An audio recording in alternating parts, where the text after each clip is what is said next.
Animal welfare charity The Dogs Trust said that more than 16,000 dogs have been cared for at its 18 UK centres in the past 12 months.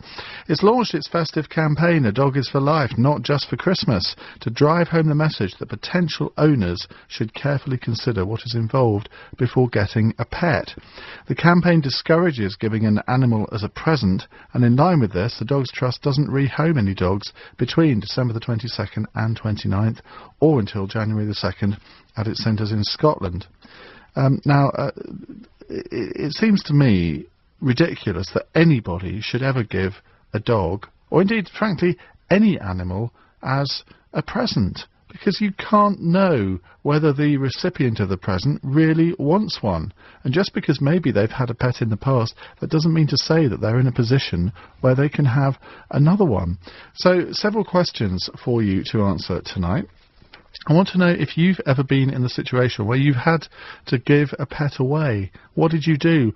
Why did you do it? 0845 6060 973. And do you think there should be stricter laws in place on pet ownership? At the moment, it's a complete free-for-all, isn't it? And there are terrible situations with puppy farms in this country now, because they take advantage of the fact that it is so easy to own a dog. There was a radio documentary not that long ago about the number of puppy farms in Ireland and the number of dogs that are coming over to this country from Ireland, all seeking a new home. Apparently, if a puppy is found on the streets of Dublin or anywhere else in Ireland, if they're not found a home within 24 hours, they're shot. That's what I've been told. Anyway, I mean, it's an appalling thing. We're going to be talking to, believe it or not, my sister in about 10 minutes' time, because she has just taken on a dog that came over from Ireland a couple of weeks ago. It's with my father, and she's going to explain to us exactly what procedure she went through. Now, I think it's really good that if animals come into the RSPCA, to the Dog Trust, or indeed any other animal shelter, they are fairly rigorous in who they allow to take a dog or not. And I mean, she'll explain exactly the process that she went through, and it's a bit like adopting a child, it seems. Well, I think that's a good thing, because I don't think that anybody should ever just be allowed to have a dog just because they say, I want one. 0845 6060 973. Do you think there should be stricter laws in place on pet ownership? And if so, what should those laws be? Well, let's talk to Mike Mullen. He's a dog trainer and canine consultant. Hello, Mike. Yeah, hello, good evening, Ian. Hi. It is horrible when you hear these stories of people who do give dogs away. What can be done about it? Well, I seriously think the government needs to get a grip of this. They've been talking about various dog laws for about the last 4 years, and they've spent millions of pounds on consultations. And every time they come up, the people who are involved with the consultations come up with a good scheme. The government look at it and then don't find time to enact it. And then a year later, we're looking at yet another scheme, and the same procedure goes on. Waste of money. It's about time the breeding of dogs and other animals is restricted to people who know what they're doing. People, for instance, like the Kennel Club's Assured Breeder Scheme, because those people, they're very involved in the dog world. They are checked out themselves. Their facilities and their homes and where the dogs are going to be bred are checked there on a regular basis, not just a one-off. The stock they're used is health checked for all known different problems within that particular breed. And if any of those things aren't correct, those people can't breed from that dog, or if those people aren't come up correctly, they can't breed. It's about time that when we bred a litter of puppies, or any other animal, but a litter of puppies, for instance, the dogs should be properly registered either with the Kennel Club or with a national scheme. That's where microchipping would come in. Every dog should be microchipped. That dog should then not only get a little tag with the microchip, it should get a logbook similar to a motor car, and in that logbook should go the name and address of the breeder, the date it was born, the sire and the dam's details, the vet the dog is registered with, the training club that dog is taken to, and legally, I believe every dog in this country should have to go to a dog training club, even if it's only for socialisation. Because most of the problems we meet in the park and on the common where dogs are involved in attacking people or other dogs, it's because the dogs haven't been trained and they certainly haven't been socialised. So the dog's got a logbook and it's got all its details in, its vaccination date, its chip number, where it's kept, and each time it changes hands, if it does change hands, those details are kept. But that sounds fine for maybe pedigree dogs and No, it can apply to any dog. But what about, I mean, I got 2 new puppies last year. One of them came from just a family in Bedford who'd bred whose own dog had puppies, and the other one came from a professional miniature Schnauzer breeder in Romford, and she bred them at home. Now she could easily do that, but what about the private people who aren't? I mean, their dog just happens to have a litter of puppies. Yeah, well, again, that needs addressing in the same way. You should not just be allowed to breed a litter of puppies at home. I know there's going to be accidental matings, but I think anybody who wants to breed a litter of puppies should definitely have to, by law, have the dog, whether it's a crossbreed, a mongrel or a purebred, should have to have that dog thoroughly temperament tested and health checked by a vet and get a certificate to say that dog can be bred from. And then by the same means, once that is done, that would start the life of its logbook on as soon as that dog was microchipped. Right, well, that tackles the problem from the breeder's end. What about from the other end, the customer who wants to buy a dog? Now, if you go on the internet, there are various sort of dog sites where you can look at different puppies or even full-grown dogs that are available. But, of course, most of the people who are selling the dogs, all they're interested in is selling them. And most of, I say most of them, a lot of them won't frankly care who's going to give them the money. That's correct. So again, we come back to it.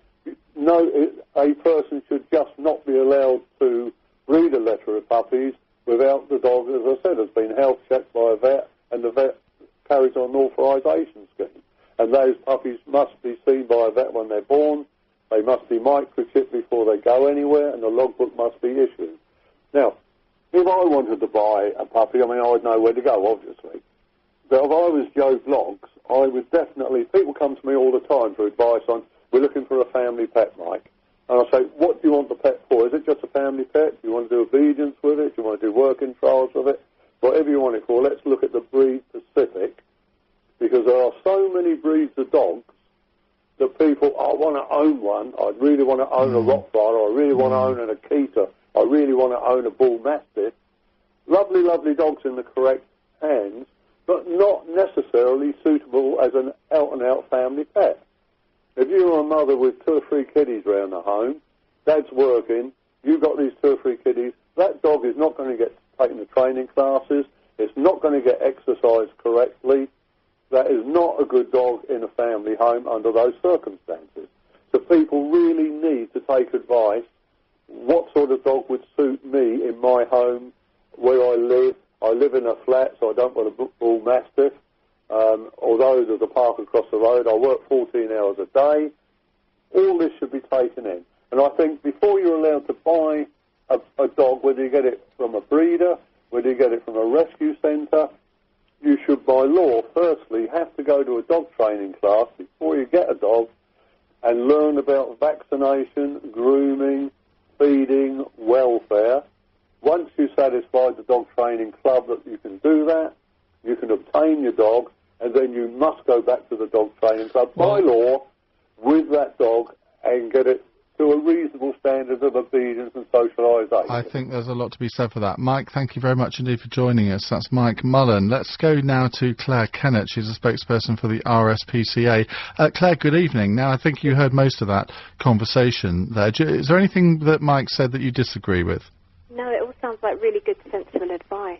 And I think that's one of the beauties of going to a rescue centre. I mean, if you come to the RSPCA and you're looking for a dog, then you are going to be matched up with a dog that suits your lifestyle and suits the people you have living in your home, whether you have young children, whether you've got a lot of time to exercise it, etc. You're only going to be rear-handed a dog that's going to suit you, and so the dog's going to be happy and you're going to be happy. Now, the RSPCA has called for compulsory dog registration and microchipping. What would that achieve, and how would it make things better than they are today? Well, that would mean that anybody who takes on a dog is then responsible for that dog. So sadly, the RSPCA sees really on a daily basis dogs that are just dumped and abandoned, often in appalling conditions.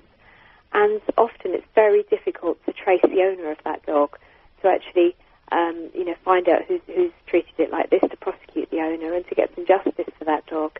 Just this week, a Rottweiler was dumped outside a pub, and it was literally starving, and it was just left tied up there. And we've got some CCTV footage of the two women actually dumping it there. But it means that in cases like that, we can actually trace the owners and actually make them responsible for their owner. So it just means that people are less likely to do things like that if they know that they're going to be caught. It makes them responsible for getting proper treatment for their dog and for simply not dumping it when they've had enough of it, or it's too injured, or they don't want to bother to take it to a vet. How have things changed over the past, 10 or 15 years? Are we getting better at this? Are fewer people giving dogs as presents at Christmas? Are your rescue centres doing, I hesitate to use the phrase, less business after Christmas, but I can't think of another one. Yeah, there are fewer people actually giving the traditional puppy for a Christmas present. I think that message is, by and large, getting through. But sadly, there are still so many people who are just getting a dog on a whim, and particularly the type of dogs that kind of like teenagers and young men want to get, dogs that make them look hard and tough. They're just getting those dogs. They've got no interest whatsoever in having a gentle family pet. They just want a dog to make them look tough. So they're getting those kind of dogs. And then, sadly, we're just seeing them dumped, abandoned, bites, wounds all over them, and just being treated appallingly.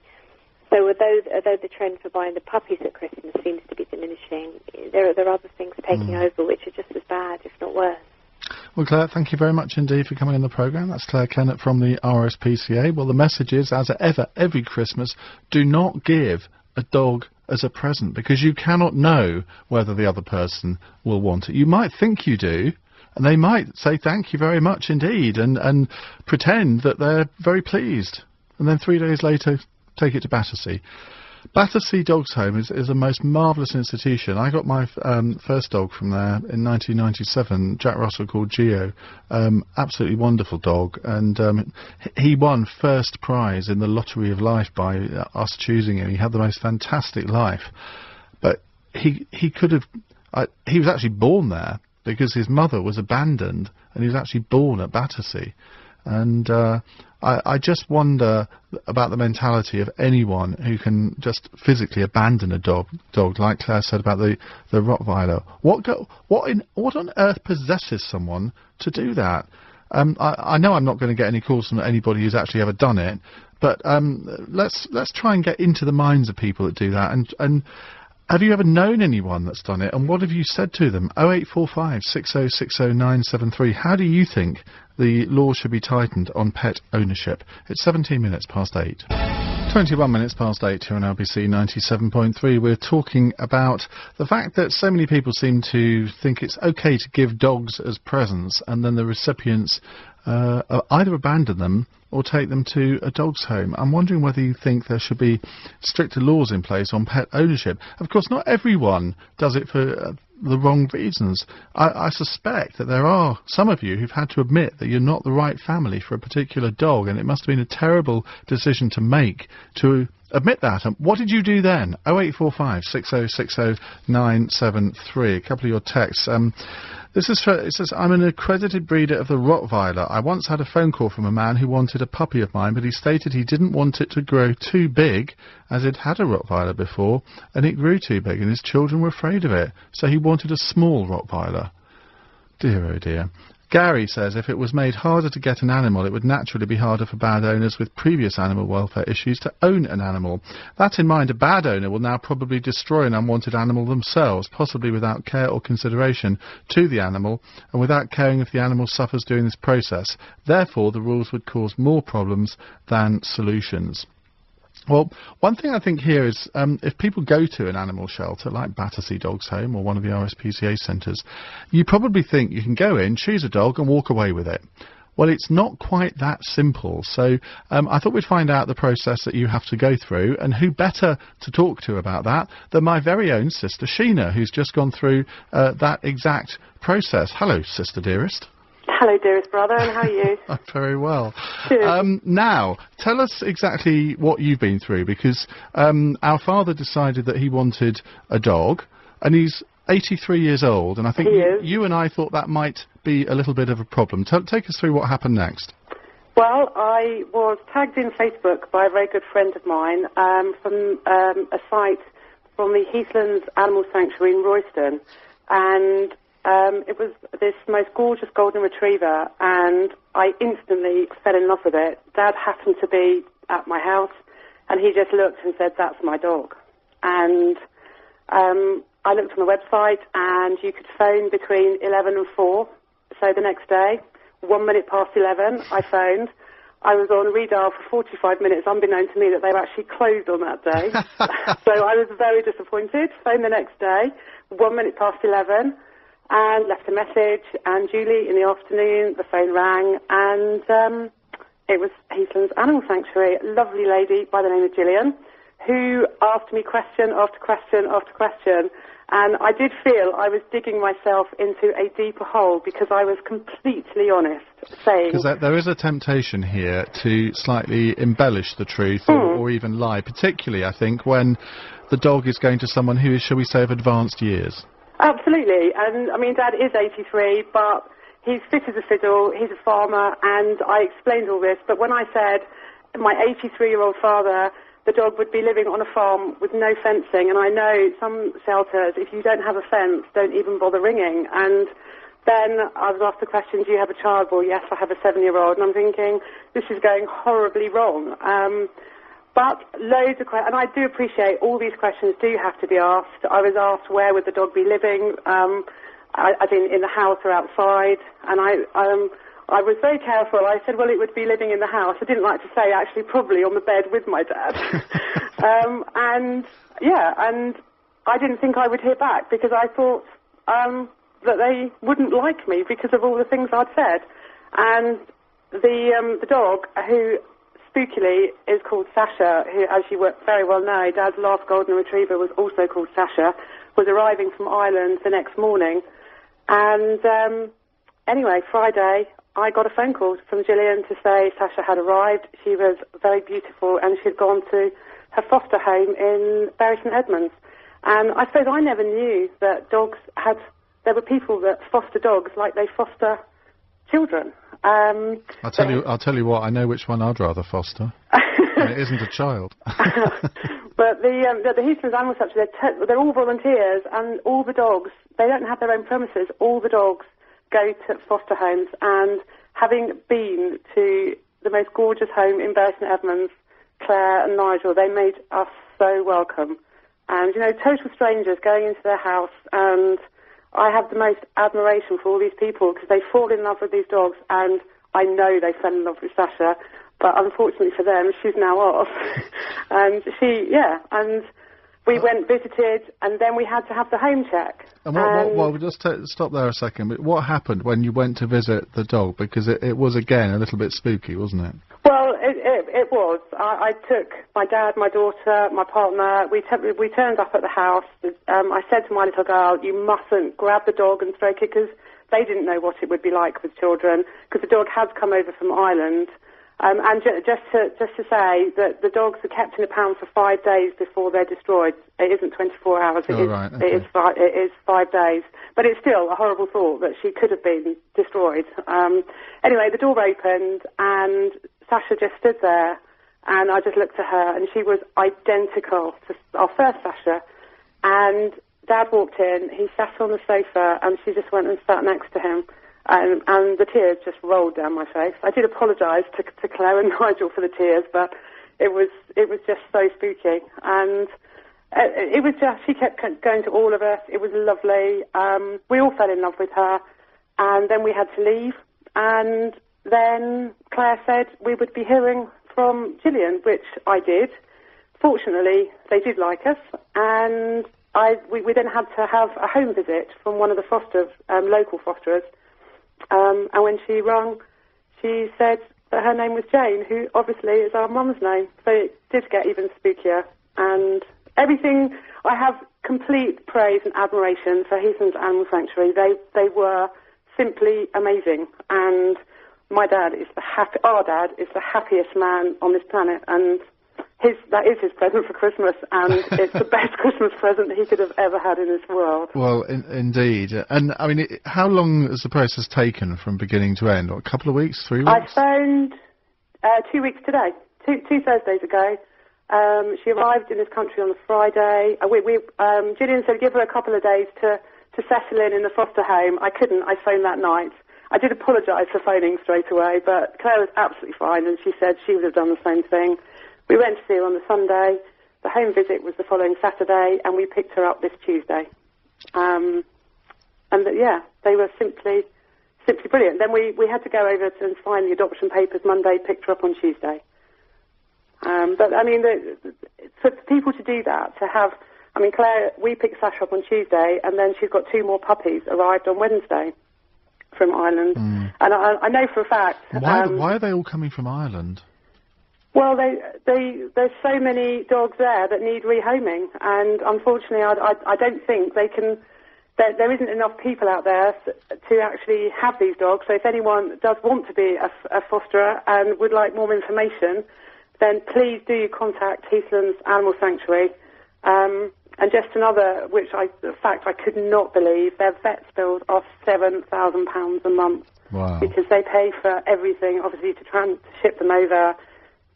For all their vet bills, all the inoculations, and they are just fantastic people. They're brilliant. So, well, I am looking forward to introducing Bubba and Dude to Sasha on Saturday. Well, she's a very, very friendly, placid dog, and I'm sure she adores our sister's dog, so I'm sure she will love them. Well, we had my other sister Tracy on the programme a couple of weeks ago talking about teenage fads. We've had Sheena on tonight. Maybe we should have a poll as to which Dale sister makes the best guest. My producer just said to me, God, these Dale sisters make good guests, don't they? So, thank you very much indeed, and I look forward to seeing you on Saturday. That's my sister, Sheena Dale. Have you been through a similar experience to Sheena?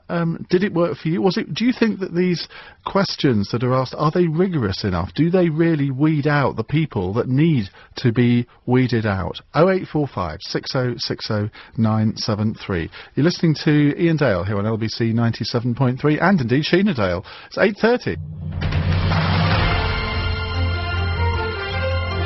LBC 97.3. Call 0845 6060 973. Text 84850.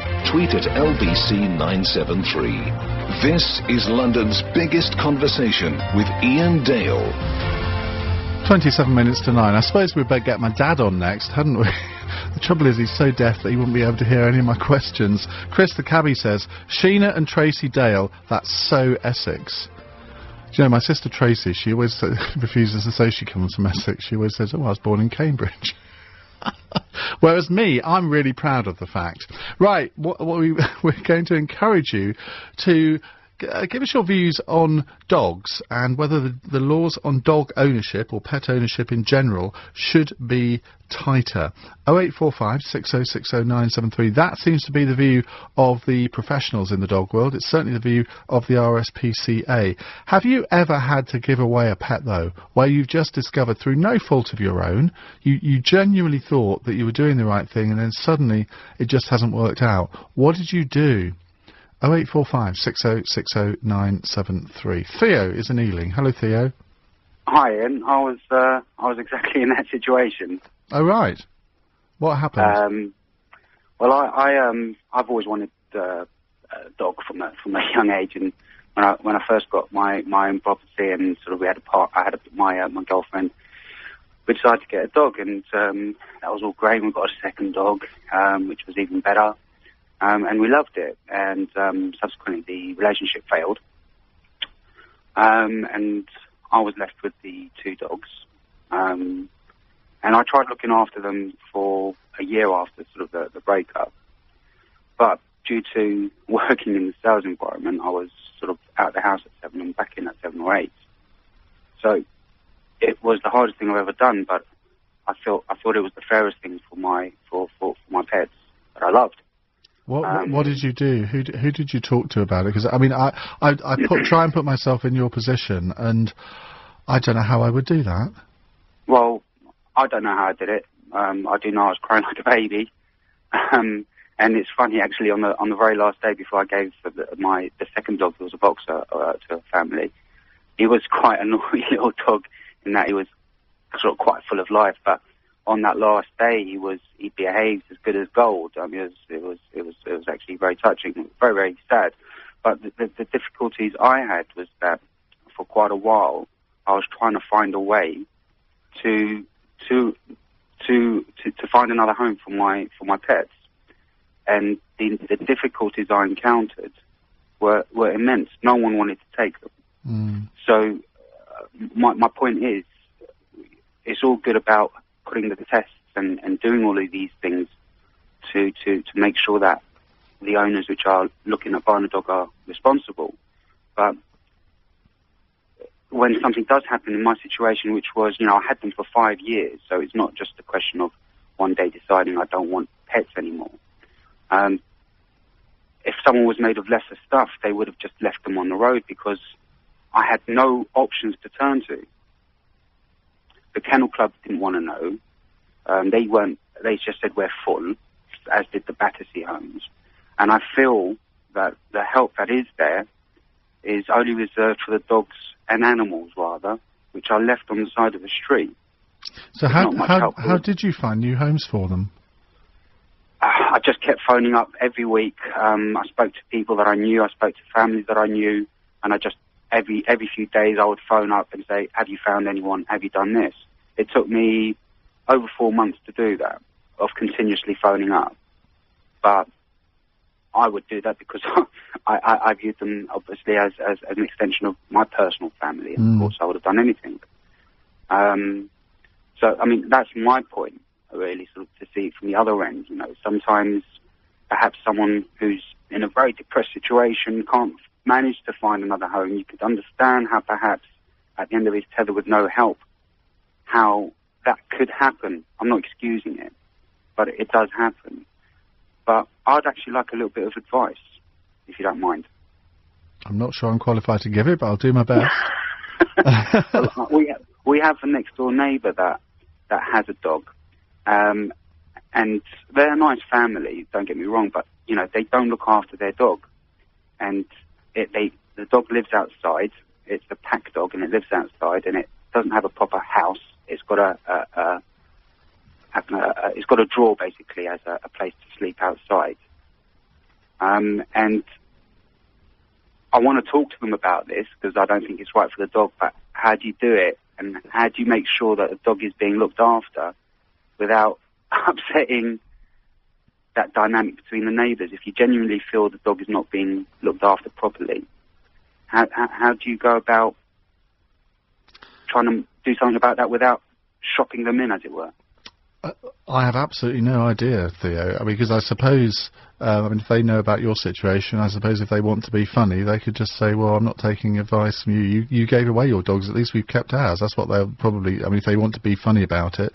But, you're absolutely right. If the dog is not being treated well, then something needs to be done about it. I think if I were you, I would ring up the RSPCA and ask their advice, not necessarily with the intention of them intervening, but they might be able to advise you on the way to approach this, because I suspect it's something that other people will have asked them. But it is a very tricky situation. You get on well with the neighbours. We get on well, and I can associate with because they're not sort of English from birth, and I can associate myself with my parents who are Greek, and their attitude towards a pet is a pet, you know, and it'll get what it gets. It's better than living on the street. Yeah. And I kind of feel it's that sort of situation, and I think the husband bought it as a surprise, and the mother was expecting a baby, and it wasn't what she wanted, I don't think. Hence why it's an outside dog and not an inside dog. But what bothers me is I can see the sort of dog it is, and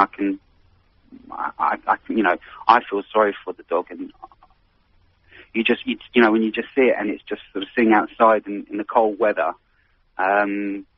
it's just, you just think, well, at least buy a dog house, for God's sake. Yeah. You know?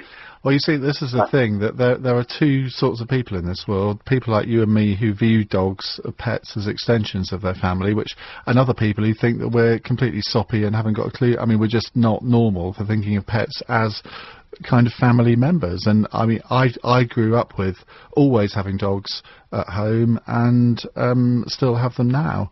And I know there are lots of people who, I mean, my producer Laura says she's got a Jack Russell, her parents have a Jack Russell, she would love to have a dog in London, but with the kind of work that she does, the kind of work that her partner does, they know that they can't have one now.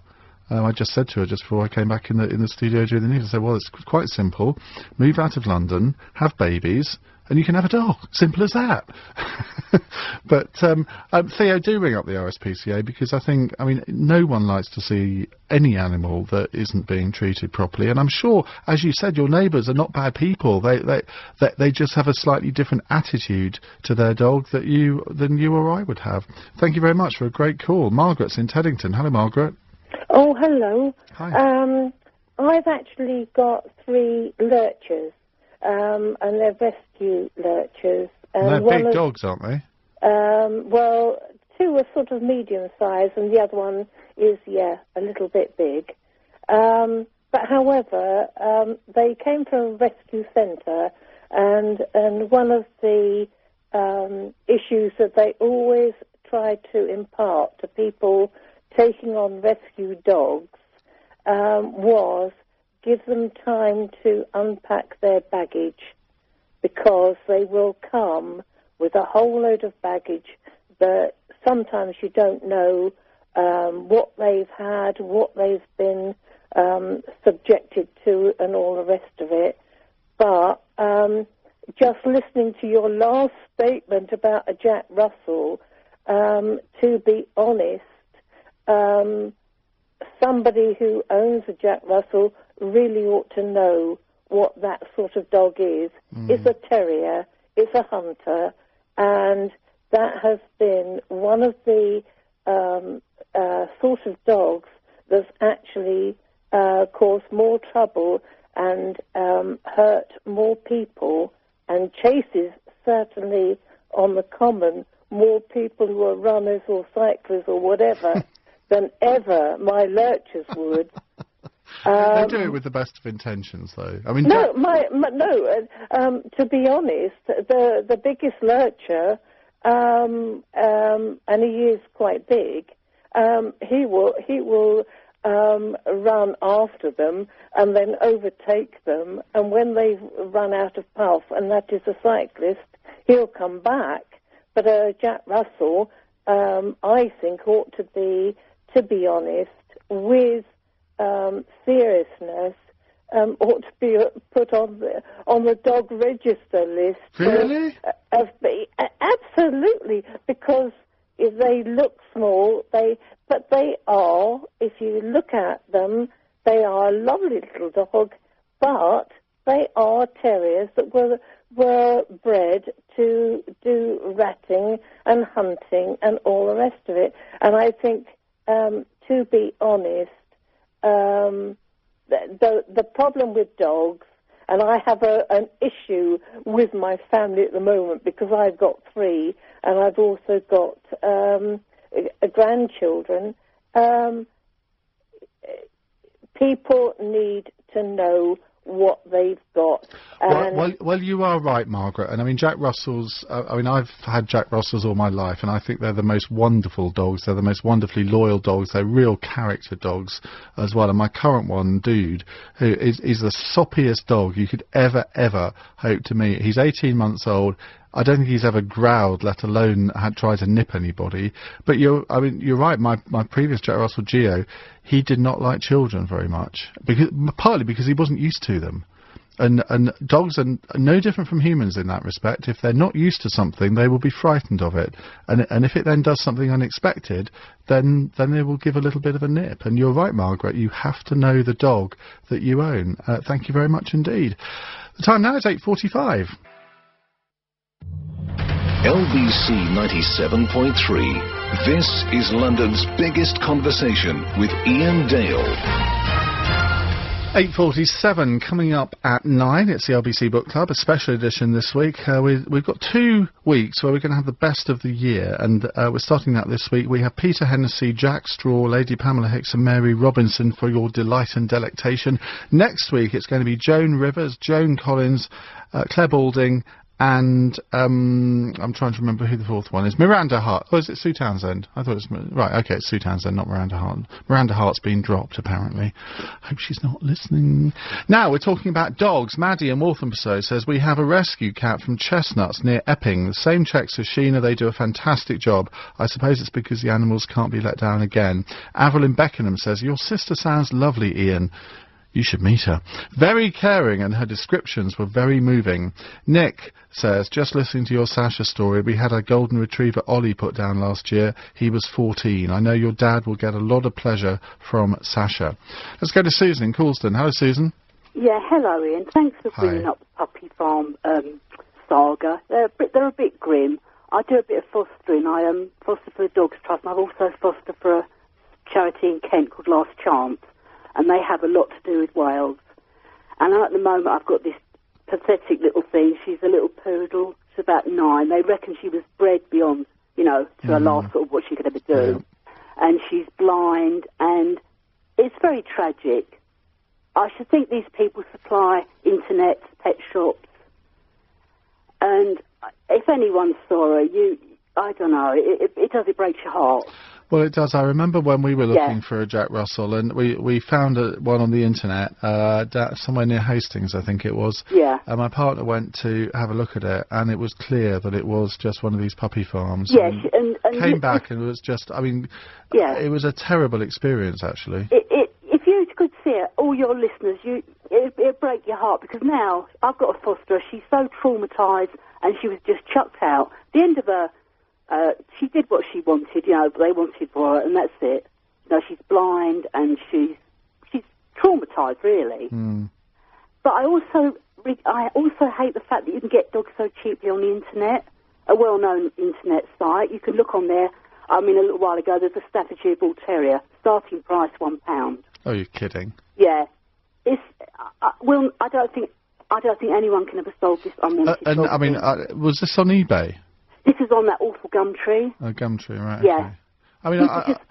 Sites like that, frankly, need to get their house in order.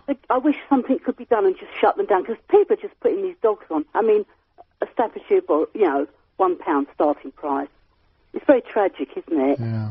But I'd like to say thank you to all your listeners who've rescued dogs, and all the rescue centres, because they work so hard, Well, it's interesting that I had never heard of this concept of fostering animals. How did you get into that?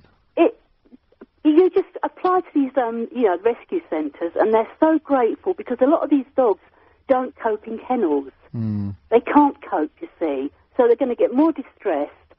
And the Dogs Trust do a lovely job with fostering, and I now help Last Chance in Edenbridge, and it just gets them out of that kennel environment, puts them in a home, and give them a bit of TLC, And how long have you had the poodle? I've only had her a month. And how has she developed in that month? Has she become... She's getting much better now, but because she was neglected, she's totally blind. Yeah. And you can see she was just used. She was very, very neglected. It's very, very sad. But I did, when you mentioned the puppy farm, I thought, please, I want to ring. So, all the people out there, please, think carefully where you get your dogs from. Well, please, because these places in Wales and Ireland, they're just supplying pet shops, and it's a terrible thing, and it's so hard to stamp out. Susan, I'm glad you called, because if anybody is moved to become a dog fosterer after this hour, I will think we've done our job here on the programme tonight, frankly, and I will go home a very contented radio presenter. And if you do decide to do it, let me know. Because it must be the most fantastic thing to do. I don't think I could ever do it, because I would become too attached to the dogs. I just have to look at a dog, and it just looks at me with those puppy eyes, and that's it. I'm gone. Don is in Coulsdon as well. Hello, Don. Are you there, Don? No, Don isn't there at all. Well, we'll come back to him a little bit later, hopefully. Just a reminder, coming up at 9, it is the LBC Book Club. We are going to be in the company of Peter Hennessy, Jack Straw, Lady Pamela Hicks, and the former President of Ireland, Mary Robinson. Kathleen is in South Kensington. Hello, Kathleen. Oh, hello, Ian. Hi. Lovely to speak to you again. Have you heard of Hillside Animal Sanctuary? I haven't. It's a farm. It's at Frettenham in Norwich. Oh, I know Frettenham. Well, you can have a day out there because it's a farm. I'm going up there next Friday to a funeral. Well, check it out. It's they actually have a sanctuary for farm animals, you know. But since 2010, they've started rescuing dogs, abandoned dogs. So what happens is, I just found them because I saw an advert in the Big Issue that I bought a couple of weeks back. And they are a charity, but can I give you the website? Yeah, do. It's www.hillside, all one word, hillside.org.uk. And the phone number is 01603 736 200. And they just, you know, you can send a donation because, like I say, they're charitable. And there was a lovely story in their newsletter about a dog called Tina. And she was a rescue dog. She was due to be put down. And she was rescued, and a care home for the elderly have got her. And it said they're just absolutely in love with her now because it's lifted everybody's spirits. That a lovely idea. So what happens is, if they can't find a home for any of the dogs, they stay with them on the farm. And what a great environment for any animal. Absolutely. I'm thinking of moving up and living in the horse sanctuary. It sounds like they do. They have holiday homes, self-catering holiday homes at a place called West Runton. Have you heard of that? I know West Runton very well indeed. Oh. I was in the 2005 election. That was in the constituency that I fought. So I spent many a happy hour knocking on doors in West Runton. Nice. It's a lovely place. It's right on the coast. That's right. North, yeah. Not a bit windy maybe, but then I was born up north, so I'm not afraid of a bit of wind. It's very windy. Kathleen, thank you very much. Let's go to Nick in Kent. Hello, Nick. Hello. How are you? Well, I was saying I'm okay, but my tongue's a bit sore. But I won't go into the details. What would you like to tell us, Nick? Fair enough. I'd just like to mention, obviously, well, it goes back a few years now. Actually, my brother and sister-in-law got married about 8 years ago now, and I, as a wedding present, got them. You have to excuse me, my voice is a bit rough at the moment as well. So, I got them as a wedding present a dog from a foster home. So, of course, after the wedding, we went up to Battersea Dogs Home and tried to adopt this dog. And through the process, they asked one fatal question. And that was, are you currently expecting any children? And my sister-in-law was at the time pregnant. And so they refused they declined them being given a dog. They refused to give them a dog on that basis, which in many ways is very, very sort of responsible thing to do. But also, being from perhaps maybe a little bit of a stubborn family, we were not to sort of give up just then and moved forward and went to a different foster adoption home where the rules weren't quite so tight, perhaps. And from there they allowed us to have a dog. So you thought you knew better than Battersea?